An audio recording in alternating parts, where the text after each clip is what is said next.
వాళ్ళు అంటే బసవరాజు అంటే జనరల్ సెక్రటరీ హ్మ్. ఆ మాడు గుట్ట లోపట ఉన్నాడనే విషయం వాళ్ళకు 6 నెలల నుండి వాళ్ళకి సమాచారం ఉంది. హ్మ్. వాళ్ళకు సమాచారం పోయిందనే విషయం కూడా మావోయిస్ట్ పార్టీకి బసవరాజుకి కూడా తెలుసు. ఆ విషయం తెలుసు. తెలవకుంటే ఏమీ లేదది. హ్మ్. అంటే అది దానికి కారణం అందులోనే స్పష్టం ఏం చేసిండంటే వాళ్ళు జనవరి, ఫిబ్రవరిలో 6 నెలల నుంచి ఆ మాడు గుట్టల్లో వేరు వేరు దళాలుంటాయి. హ్మ్. దళాలున్నాయి. మిలిటరీ ఫార్మేషన్‌కి సంబంధించిన నిర్మాణాలున్నాయి. ఇవన్నీ ఉన్నాయి.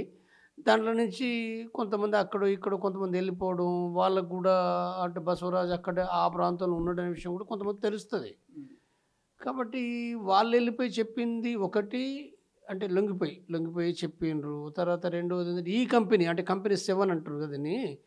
అంటే బసవరాజు కోసం సెక్రటరీ కోసం ఒక రక్షణగా ఉన్న కంపెనీ. దీంట్లో నుంచి కూడా కొంతమంది అంటే కంపెనీ కమాండర్ లెవెల్ లోపట ఉన్నవాళ్ళు, పీపీసీ మెంబర్సు, హ్మ్.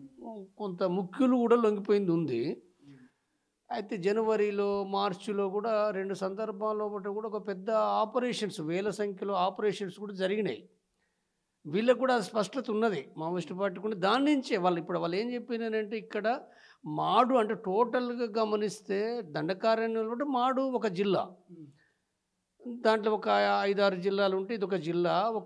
ఇది ఎక్కువగా అంటే అడవి అంటే కొండలు ఉన్న ప్రాంతం అది. కాబట్టి ఇక్కడ పోలీసు మిలిటరీ బలగాలు చాలా కేంద్రీకరించిండ్రు అన్ని రకాలుగా.